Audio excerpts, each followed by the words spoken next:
The morning sun of Cathura Prime rose over the massive complex of the Allied Species Combat Academy, casting long shadows across training grounds that had produced warriors for 300 years.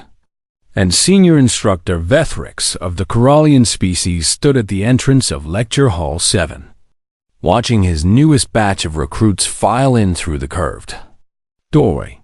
His forearms remained folded across his scaled chest as he studied each student with the cold precision of someone who had trained thousands of soldiers, and his eye stalks swiveled independently, tracking movements and assessing threats out of pure habit, because that was what 3 centuries of military service did to a being.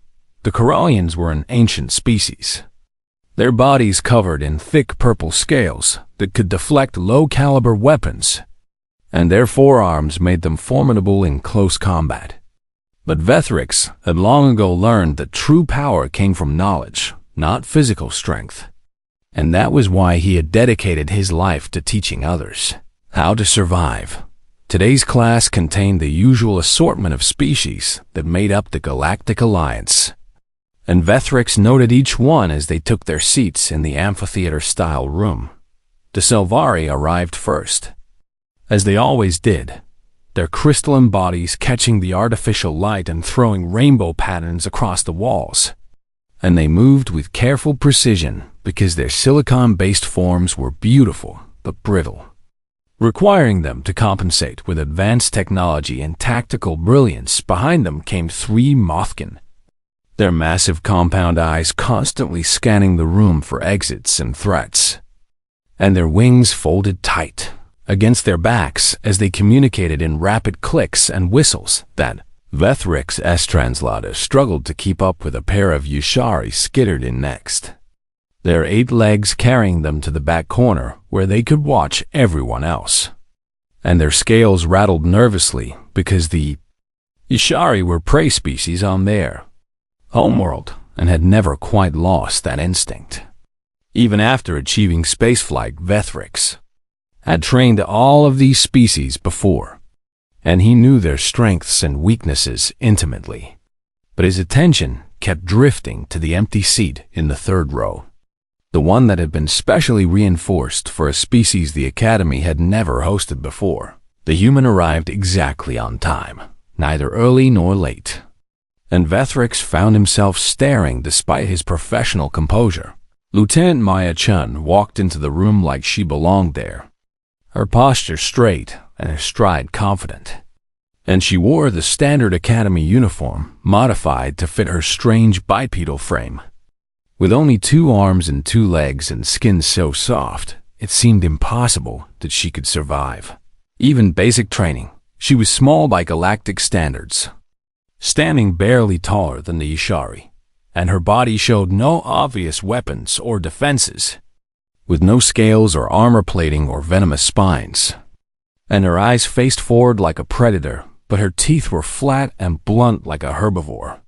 And nothing about her made biological sense to Vethrix. The other recruits gave her a wide berth as she took her seat, and Vethrix noticed how they watched her with a mixture of curiosity and confusion, because humans were new to the galactic stage, and nobody quite knew what to make of them. Earth had been contacted only 15 standard years ago, and the Alliance had spent most of that time trying to understand the strange species that called it home.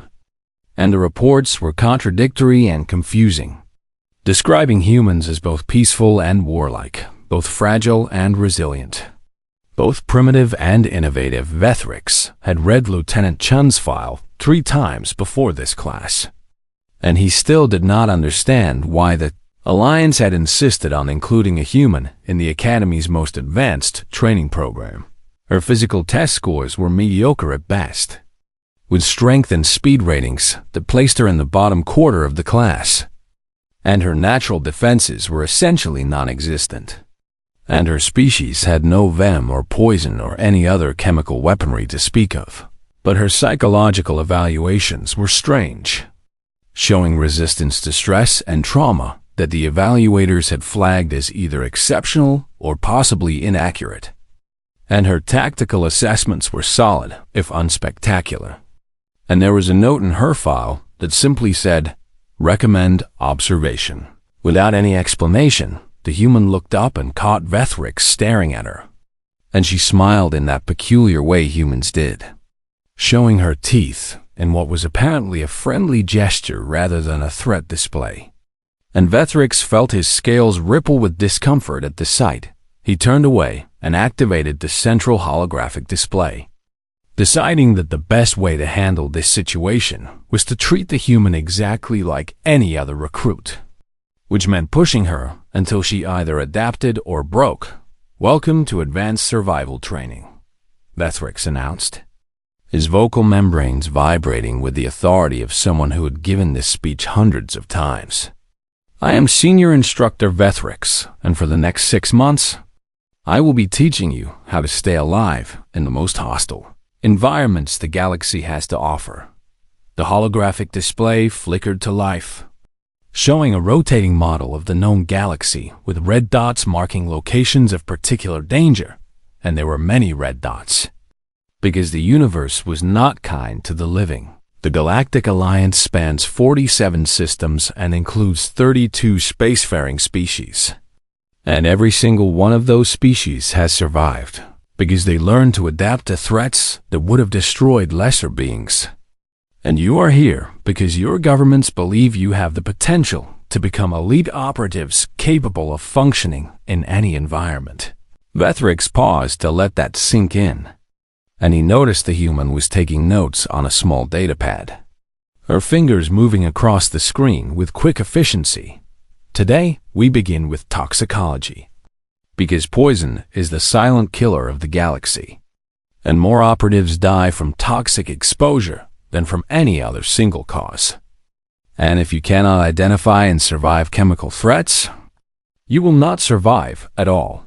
The display shifted to show a gallery of creatures, each one more horrifying than the last, with fangs dripping venom and stingers, glistening with poison and skin that secreted contact toxins capable of killing with a single touch.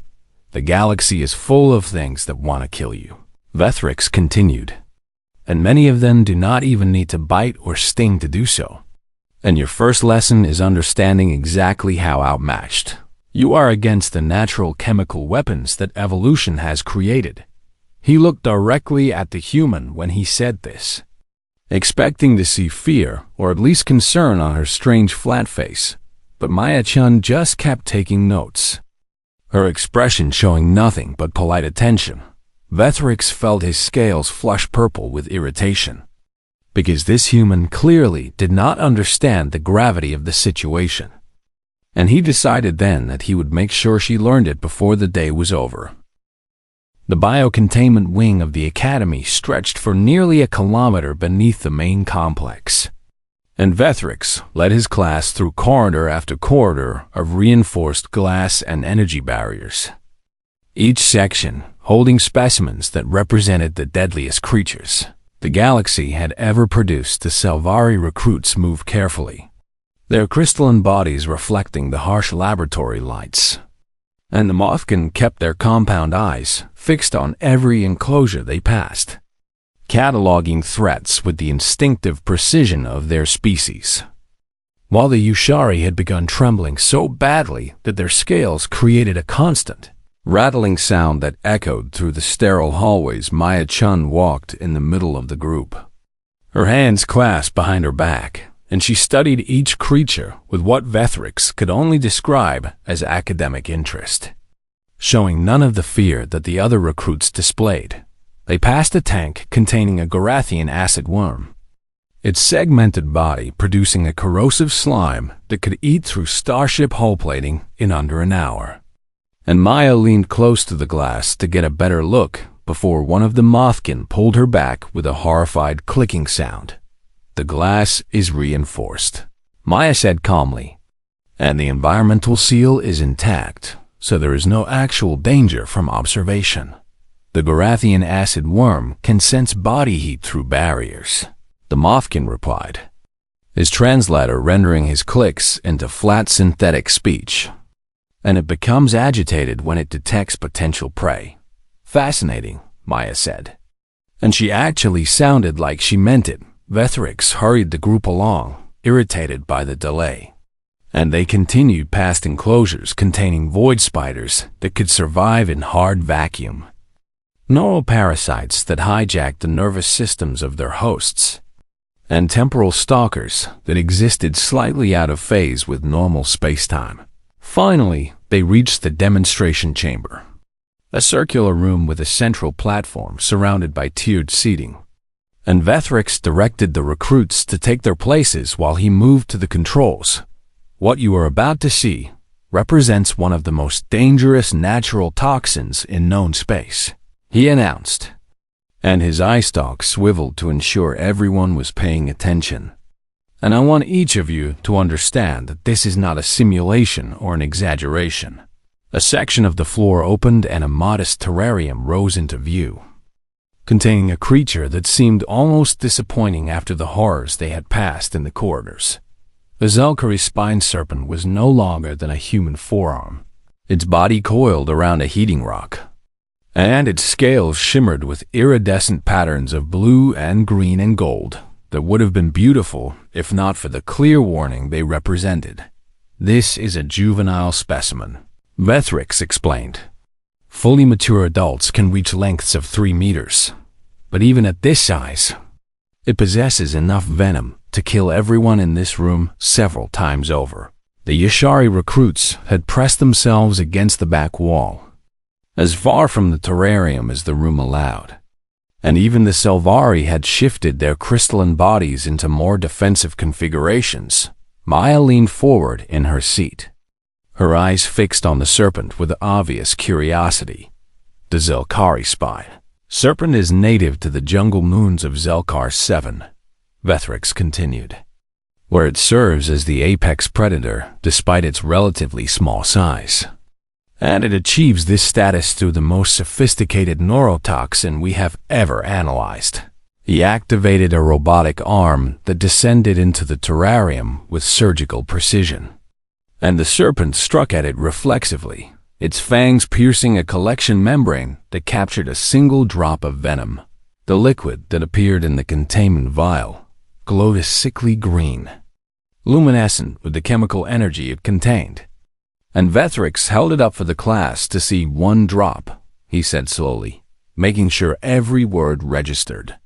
This single drop contains enough neurotoxin to kill 50 standard mass sentients. And death is neither quick nor painless. He activated another display showing the progression of Zelkari venom through a victim's system, and the images were graphic enough that one of the Mothkin looked away. The toxin attacks the nervous system in 3 stages, first causing paralysis of voluntary muscles within 30 seconds, then triggering cascading organ failure over the next 20 minutes, and finally inducing complete neural shutdown that results in death within the hour. And there is no known antivenom that can fully counteract its effects once the 3rd stage begins. The room was completely silent except for the Yashari's rattling scales, and Vethrix felt satisfied that he had successfully impressed upon his students the seriousness of the threat. The Academy uses microdoses of diluted Zelkari venom to build gradual immunity in our most elite operatives, he continued. But the process takes years of carefully monitored exposure and involves considerable suffering. And even then, full immunity is impossible. He turned to face the class directly, his eye stalks fixing on each recruit in turn. This is what awaits you in the field. Toxins so sophisticated that our best medical technology can barely keep pace. And your survival depends on learning to identify these threats before they identify you. Maya raised her hand, and Vethrix felt his scales ripple with irritation at the interruption. Yes. Human-chan, do you have a question? Not a question exactly, Maya said, and her voice carried that strange calm that Vethrix was beginning to find deeply unsettling. But I was wondering if I could see the detailed toxicological analysis of the venom, the molecular structure and mechanism of action specifically. Vethrix hesitated, because this was not the reaction he had expected. and curiosity was not the same as fear. And he was not sure how to interpret a recruit who responded to mortal danger with academic interest. The information is classified at a level above your current clearance, he said. But I can provide a summary appropriate for training purposes. He transferred a data packet to her personal device, expecting her to file it away for later review. But instead, she immediately began reading through the information, her eyes scanning the text with rapid precision. The other recruits watched her with expressions ranging from confusion to concern. And Vethrix found himself watching as well, because something about her behavior was triggering instincts. He could not quite identify. Maya's eyes widened slightly as she read, and then her expression shifted to something that looked almost like recognition.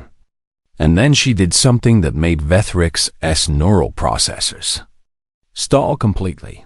She laughed. It was not a nervous laugh or a frightened laugh or any of the stress responses that Vethrix had learned to recognize in his centuries of training soldiers. And it was a genuine laugh of surprised amusement. The kind of sound someone made when they encountered an old friend in an unexpected place.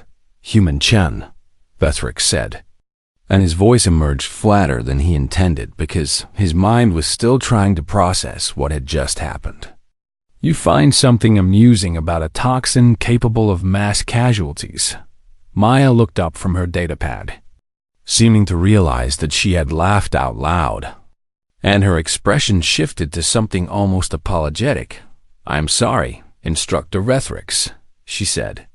It is just that this neurotoxin structure is remarkably similar to something we have back home on Earth.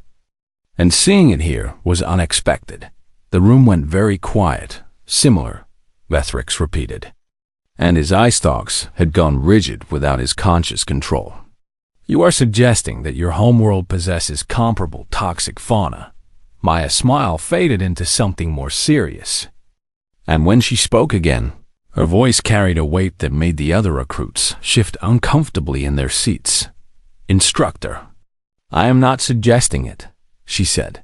I am stating it as fact, and honestly, the molecular structure of this venom is actually less complex than several species we have on Earth. The silence that followed was so complete that Vethrix could hear the environmental systems cycling air through the chamber.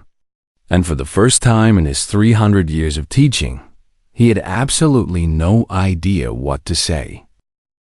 The demonstration chamber had become something else entirely, and the carefully planned lesson on galactic toxicology had transformed into something that made Vethrix feel like a student rather than an instructor. Maya Chun stood at the central display now, her small fingers moving across the holographic controls with surprising familiarity. And she had connected her personal database to them Academy systems with a few quick commands that suggested she understood technology far better than her file indicated. The other recruits had abandoned their seats and gathered closer, their earlier fear replaced by a curiosity that bordered on disbelief. And even the trembling Yashari had crept forward to see what the human was about to show them. Your Zelkari spine serpent uses a 3-stage neurotoxin that attacks voluntary muscles first, then organs, then the central nervous system, Maya said. And her voice had taken on the tone of someone who had given lectures before. And that is a sophisticated mechanism. But it is not unique. She pulled up an image of a creature that made the Selvari recruits draw back in surprise. A long brown serpent with scales that seemed to shimmer with barely contained menace. And its head was slightly flattened with small dark eyes that promised nothing good. This is the inland taipan, native to the Australian continent on Earth, Maya explained. And it is considered the most venomous land snake on our planet. And a single bite contains enough toxin to kill approximately 100 adult humans. Vethrix performed rapid calculations in his head, converting human mass to standard galactic units. And the number he arrived at made his scales go pale. That would translate to roughly 289 standard mass units, he said. And his voice sounded strange even to his own hearing organs. The Zelkari spine serpent's single drop capacity is 50. Correct, Maya said. And there was no pride in her voice, only the flat delivery of facts. And the inland taipan is not even our most dangerous venomous creature. It simply has the most potent venom per volume. She changed the display to show a creature that looked almost delicate. A translucent organism trailing long tentacles through blue water. And it seemed impossible that something so fragile could pose any threat at all. The box jellyfish, Maya continued. Native to the waters around Australia and other tropical regions. And its venom is a complex cocktail that attacks 3 systems simultaneously. The heart, the nervous system, and skin cells. The Mothkin recruit leaned forward, his compound eyes reflecting the image thousands of times over. And his translator rendered his clicking speech with unusual emphasis. 3 simultaneous attack vectors, he said. That level of complexity requires millions of years of evolutionary pressure. Earth has had billions of years to develop its toxins, Maya replied. And the box jellyfish is a perfect example of that development. Because victims often die of cardiac arrest before they can even reach shore. And the pain is described as so intense that survivors have begged to be killed rather than continue experiencing it. One of the Yashari raised a trembling appendage, and his voice emerged as barely more than a whisper. How do humans survive contact with such creatures? Maya paused. And something shifted in her expression that Vethrix could not quite identify. Many do not survive, she said simply. Earth's oceans kill thousands of humans every year through various means.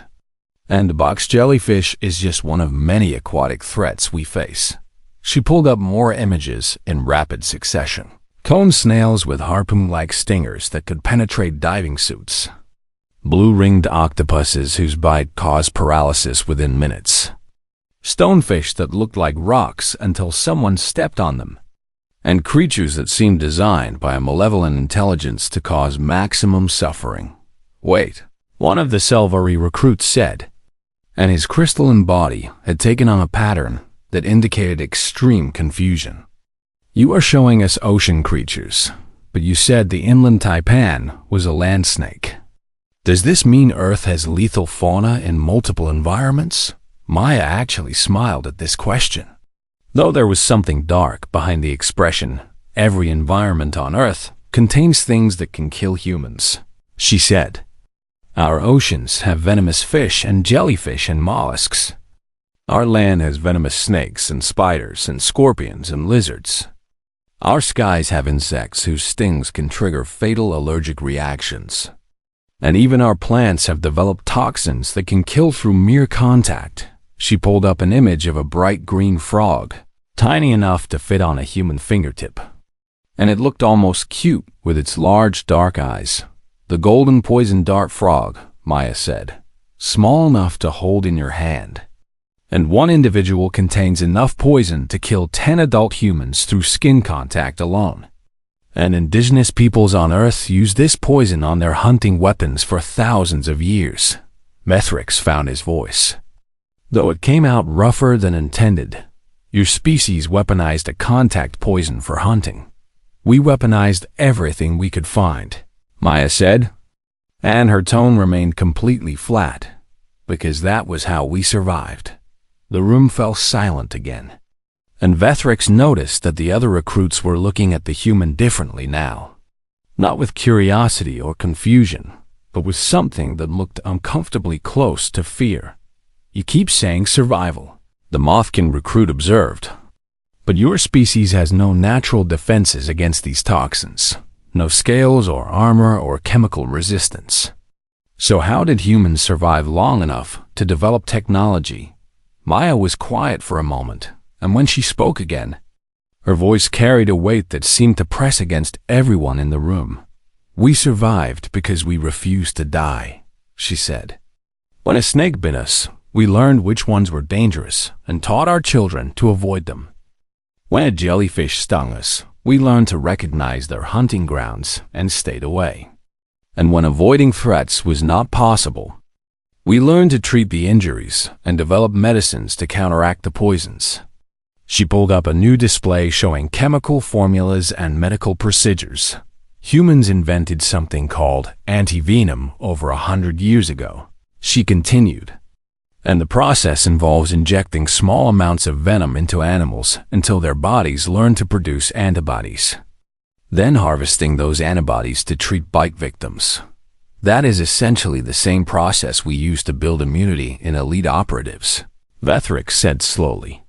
But you said humans developed this 100 years ago.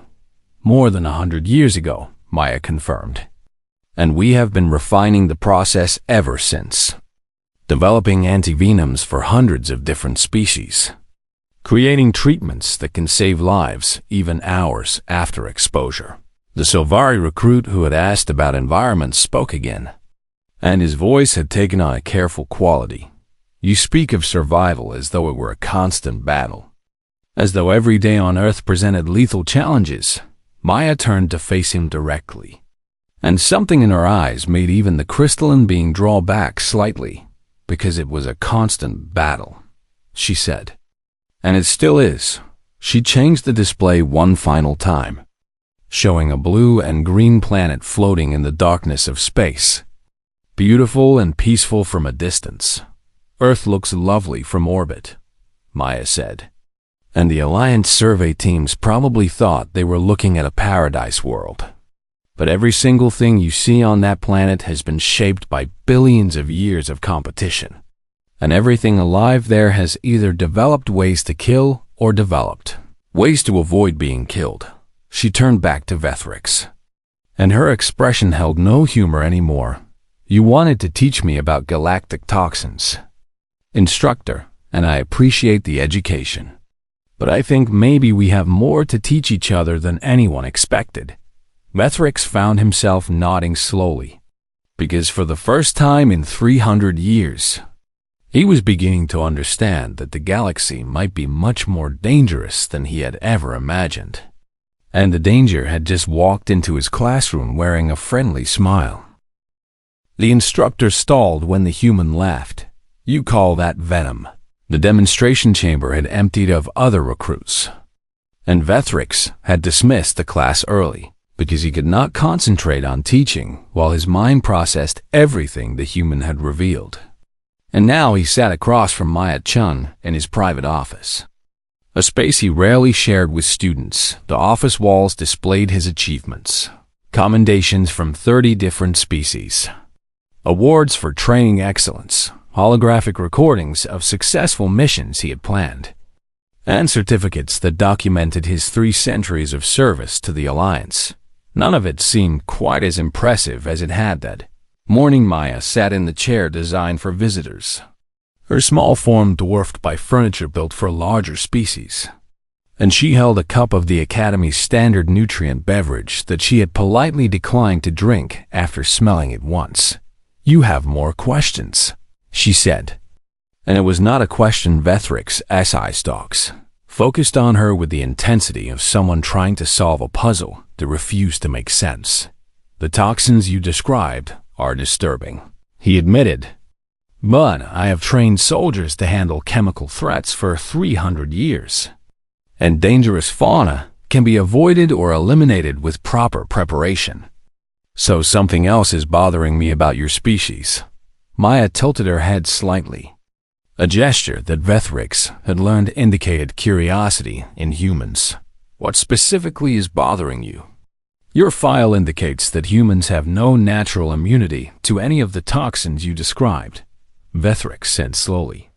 And you mentioned that thousands of your species die every year from encounters with venomous creatures.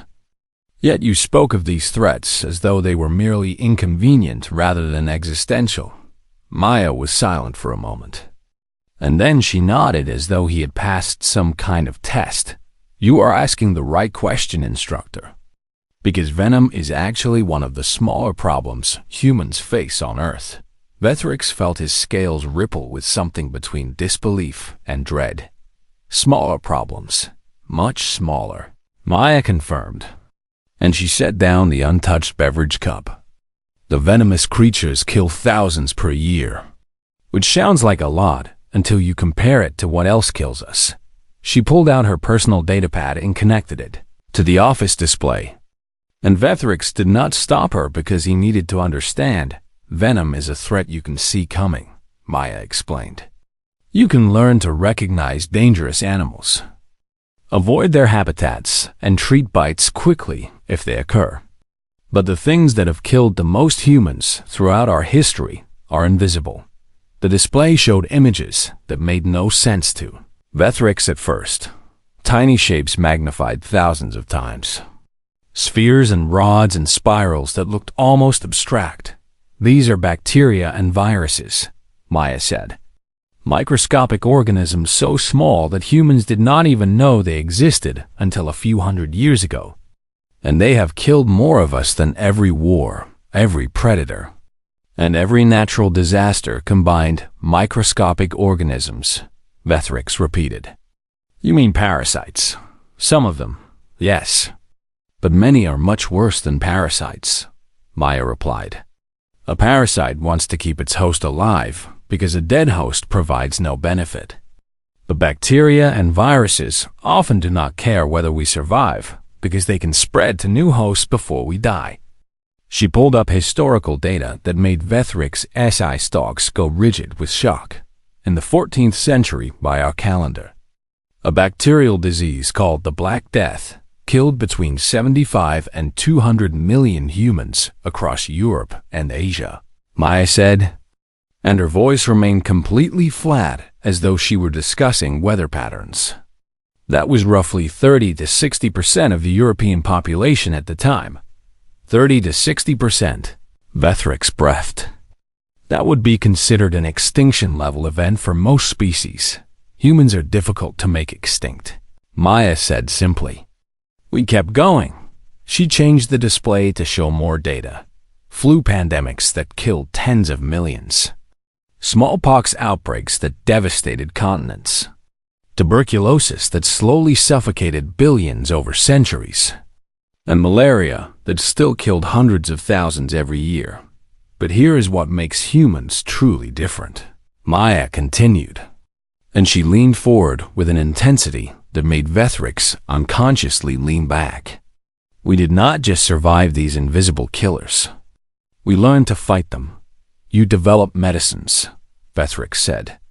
Antivenoms and treatments. We develop much more than that, Maya replied. We develop something called vaccination, which is the process of deliberately exposing ourselves to weakened or dead versions of diseases so that our bodies learn to fight them. She pulled up images of humans being injected with needles, including images of very small humans that Vethrix realized must be children. We inject our infants with dead diseases, Maya said, starting within days of birth, because we discovered that if we give our immune systems a preview of what they will face, they can build defenses before the real threat arrives. Vethrix stared at the display, and his mind struggled to process what he was seeing. You deliberately poison your young. We deliberately train their immune systems, Maya corrected. And as a result, we have eliminated diseases that once killed millions. Smallpox no longer exists outside of laboratories because we vaccinated it out of existence. Polio has been reduced to a handful of cases per year, and countless other diseases have been brought under control.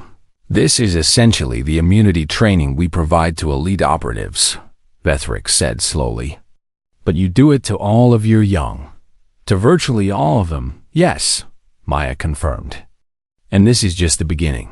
She stood up and walked to the window that looked out over the academy training grounds, where recruits from a dozen species practiced combat maneuvers that they hoped would keep them alive. Instructor Vethrix, I need you to understand something fundamental about humans, she said.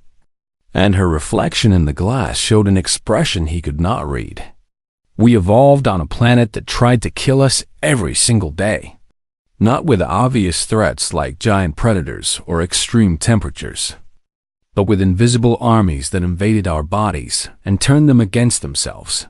She turned to face him, and her eyes held something that looked almost like pity. Every human alive is a survivor of biological warfare that has been raging for millions of years. Our immune systems are constantly fighting battles that we never even notice, destroying invaders before they can gain a foothold. And we have been doing this so long that we do not even think about it anymore. What do you mean by constantly fighting? Maya smiled. But there was no humor in it.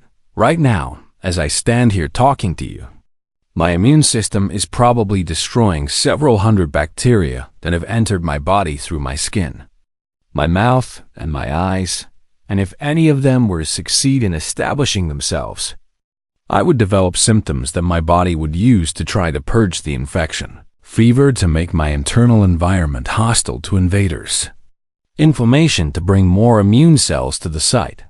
Coughing and sneezing to expel infectious agents. She stepped closer, and Vethrix found himself fighting the urge to lean back again. Our bodies are battlegrounds, Instructor, and we carry the war with us everywhere we go. And we have become so accustomed to this constant conflict that we consider it normal. Vethrix was silent for a long moment, processing everything he had heard. The Alliance classified Earth as a temperate world. He finally said, Standard Habitability Index. Suitable for colonization by multiple species. Your surveyors scanned for the wrong things. Maya replied, They looked for extreme temperatures, toxic atmospheres, and large predators. And they found none of those things, so they assumed Earth was safe. She returned to her chair and sat down. Her posture relaxed despite the weight of what she was saying. Earth is not safe, she continued. Earth is a world where the greatest threats cannot be seen, where the air itself carries disease, where even the water can kill you if you do not treat it properly, and where your own body might turn against you at any moment if your immune system makes a mistake. And yet humans thrive there, Vethrix said. Because we had no choice, Maya replied. We were born on that world, and we had to either adapt or die. And we chose to adapt in ways that would probably seem insane to any other species. She picked up the nutrient beverage she had refused earlier and looked at it thoughtfully. This drink is perfectly sterile, designed to provide nutrition without any risk of contamination, and that makes it taste wrong to me. Because humans have spent thousands of years fermenting foods and drinks, deliberately introducing bacteria to create flavors and preserve nutrients. She set the cup down again. We eat bacteria. Instructor, we consume living organisms that would sicken or kill other species. And we do it because our ancestors discovered that some bacteria are beneficial, and we learned to cultivate them. Vethrix felt his worldview shifting in ways he could not fully comprehend. What are you telling me? Lieutenant Chen. Maya met his gaze directly, and her expression was completely serious. I am telling you that humans are not what you think we are. We are not fragile creatures who stumbled into space by accident. We are survivors of a biological crucible that would have destroyed any species less stubborn than us. And we are only just beginning to understand what that means for our place in the galaxy. 3 standard months had passed since the day Maya Chun laughed at the Zelkari spine serpent, and the Allied Species Combat Academy had changed in ways that would have seemed impossible before that moment. Vethrix stood in the Grand Assembly Hall of Alliance High Command, a space designed to intimidate with its massive scale and the weight of history contained within its walls. And around him sat the senior military leadership of 32 spacefaring species. Admirals and generals and commanders whose decisions shaped the fate of the galaxy.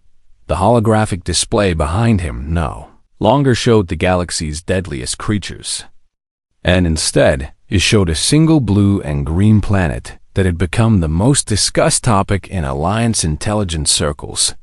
Earth has been reclassified, Vethrix announced, and his voice carried clearly to every corner of the vast chamber.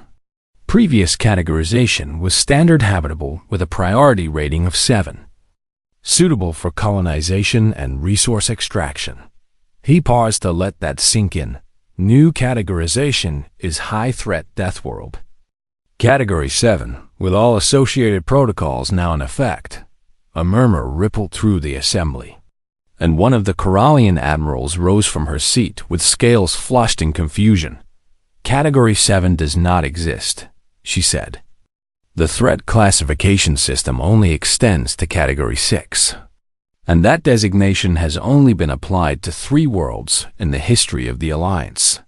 It exists now, Vethrix replied, because the existing system was inadequate to describe what we found. He activated a new display showing data that had been verified, cross-referenced, and verified again because the intelligence division had refused to believe it the first 3 times. Earth does not have a single overwhelming threat that earned this classification, he explained. It is not a volcanic hellscape or a frozen wasteland or a world of constant seismic activity. And by all standard measurements, it should be a paradise. He changed the display to show images that made the assembly shift uncomfortably in their seats. Humans climbing frozen mountains without environmental suits. Humans diving into crushing ocean depths for recreation. Humans ingesting substances that would be classified as chemical weapons under Alliance law. But Earth has something far more dangerous than any single threat. Vethrix continued. It has millions of threats operating simultaneously, creating an environment of constant evolutionary pressure that has produced a species unlike anything we have encountered. He gestured to the back of the assembly hall, where Maya Shun stood in a new uniform bearing the insignia of Combat Advisor, a rank that had been created specifically for her. Lieutenant Chen has been promoted and assigned to develop new training protocols based on human survival methodologies, Vethrix said. And I have asked her to brief you on what this means for Alliance military doctrine.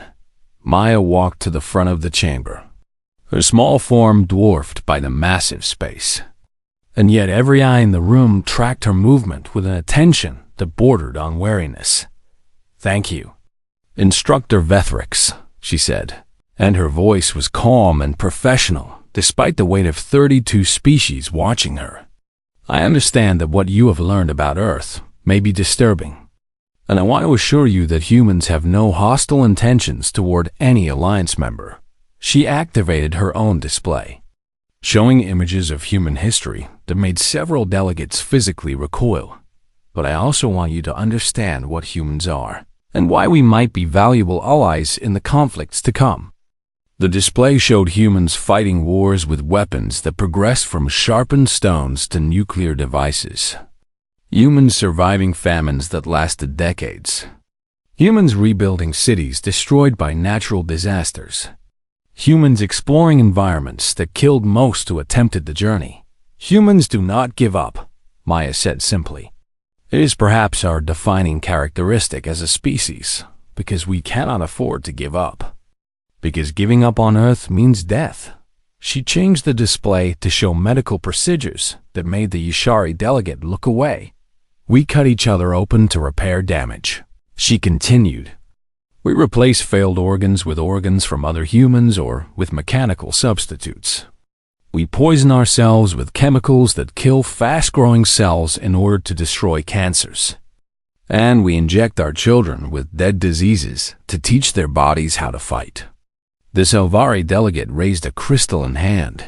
These practices seem extreme even for survival situations. They are extreme, Maya agreed, and they are normal for us. Because extreme measures are what kept our species alive long enough to develop technology. She pulled up one final image, a group of humans smiling and laughing together, apparently celebrating some kind of event. But here is what I want you to truly understand, she said, and her voice softened slightly. Despite everything we face, despite the constant threat of disease and disaster and death, humans find joy in life. We celebrate our survival. We create art and music and stories. And we love each other fiercely because we know how easily we could lose each other. She turned to face the assembly directly. The galaxy has spent millennia believing that the greatest threats come from fangs and venom and claws. And you have built your military doctrine around identifying and neutralizing obvious dangers. But you have never faced a species that treats danger as a normal part of existence. Vethrix watched the delegates absorbing this information, and he could see the calculations happening behind their eyes. The strategic implications being processed and filed away. "What are you proposing?" asked the admiral of the Alliance fleet. A massive being whose species had never lost a war, Maya smiled. And Vethrix recognized it as the same expression she had worn when she first laughed at the Zelkari Venom. "I am proposing that we teach you what we know," she said. "Not just about toxins and diseases, but about survival itself. About how to keep fighting when everything seems lost. About how to find hope in situations that would break other species." She changed the display one more time, showing Alliance soldiers training alongside humans in exercises that looked brutal even by military standards. "My first recommendation is that we begin introducing control pathogens to all combat units to strengthen immune response," she said. "Humans call this vaccination, and we have been doing it to our infants for generations." The chamber erupted in protests and objections, and Vethrix watched Maya stand calmly in the center of the storm, waiting for the noise to subside. "I know this seems radical," she continued when the room quieted, "but consider what the Alliance is facing. Enemies that do not fight with honor, threats that cannot be negotiated with, challenges that require more than superior firepower to overcome."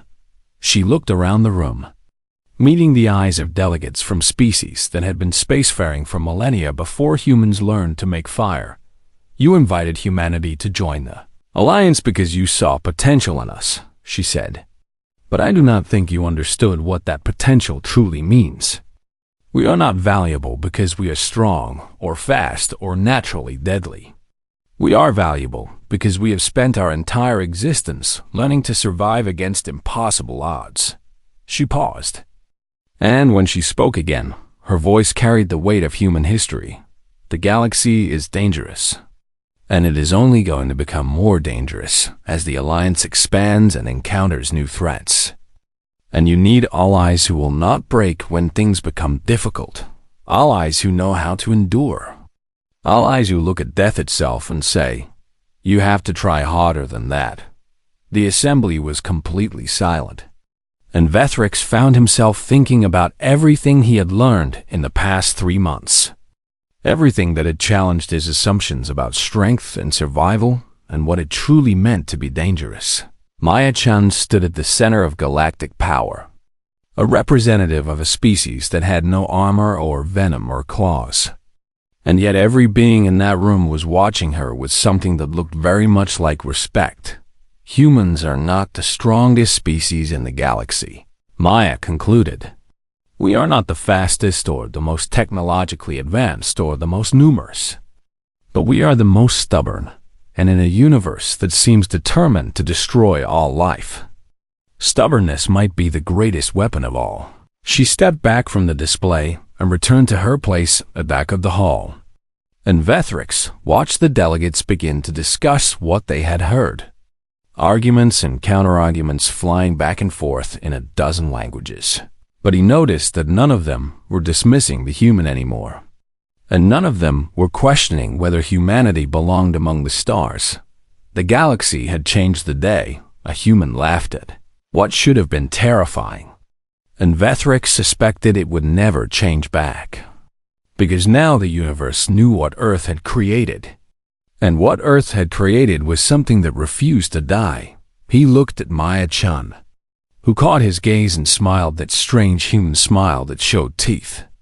And he found himself smiling back despite 300 years of training that said teeth meant threat. Perhaps, he thought, it was time for even an old instructor to learn something new, and somewhere in the vast darkness between stars, The power balance of the galaxy shifted in ways that would take centuries to fully understand. All because one species had looked at a universe full of poison and predators and disease, and said simply, "Is that all you have?" The answer, it turned out, was no, but humanity had already proven it would face whatever came next.